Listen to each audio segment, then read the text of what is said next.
جناب قاسم، جناب عبداللہ اور جناب ابراہیم رضی اللہ تعالی عنہم، ان تینوں کو رب ذوالجلال نے بچپن ہی میں اپنی بارگاہ میں واپس بلا لیا۔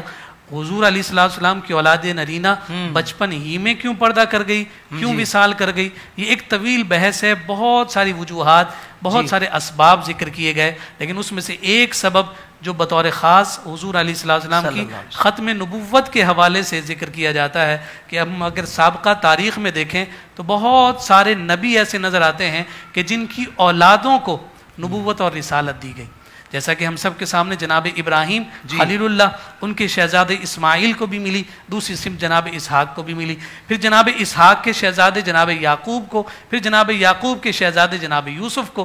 تو اب اگر حضور علیہ السلام کی کوئی اولاد نرینہ حیات رہتی